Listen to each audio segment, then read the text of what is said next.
Hello and welcome to Pandora Astrology's monthly horoscope for Aries. I'm Julia Mijas. And I'm Jamie Kell Miller. Well, hey, Aries, if you missed your annual birthday reading this year and you're really wanting to get a jump on your year, it's not too late to benefit from a solar return birthday reading from one of us. You can find a link for that in the description below. We'd love to see you.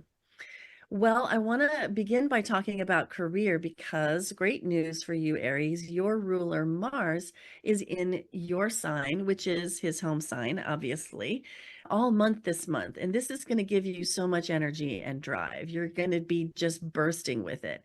And applying that to your career will, push things along.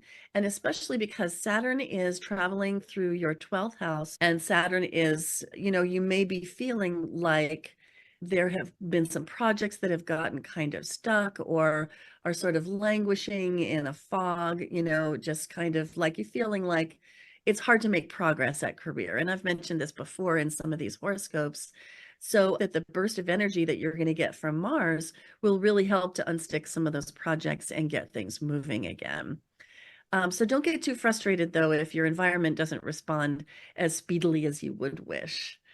And then I want to speak to finance as well, because in your 10th house of career, we find Ceres, which is the asteroid goddess of money, food, money, body, and some health concerns.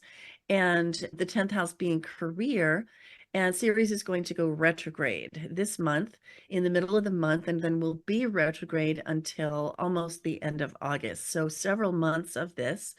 And it's a financial retrospection period. And because it lands in your 10th house, you're going to really be looking at the finances of any business that you run, or how you manage the money that you earn from your career.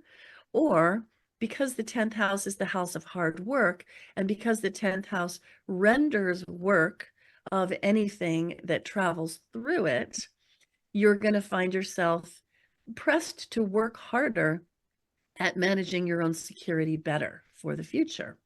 So then another thing that I've been mentioning recently, and that I'll just fling at you, right here as the last piece that I'm going to say, is that Jupiter has been traveling through your second house from last year and is about to be done, and continues through your second through the end of May. And this is a use it or lose it money luck year, basically, that is drawing to a close. Sometimes the biggest luck happens at the end of the year, just before Jupiter changes signs. And so this month, use it or lose it. If you have been feeling like you bring more value at work than you're compensated for, and you have the confidence to, a surge of confidence to ask for more, this is the time to do it. Hey, Julia, what's up with relationships for all of the Rams out there?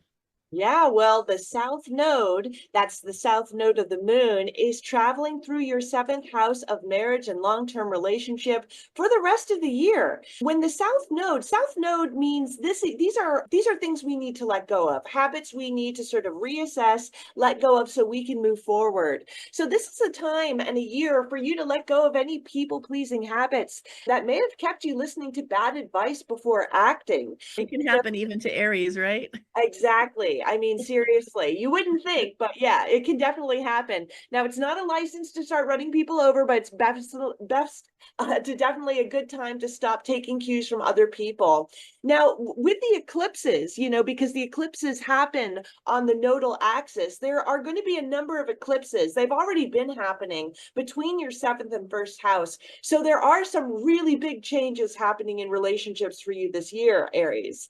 Now, Venus, the planet of relationship, she also rules your seventh house of marriage. She starts in the second house this month. This is a house of money. So this could be a time where maybe you're enjoying spending a little money with your partner, luxuriating a bit more together. And that's happening until May 23rd. And then going to go into the third house, which is the house of siblings and neighborhood for the rest of the month. You might enjoy just hanging out with your partner and enjoying the sort of local community you guys are in, taking a lot of little trips together.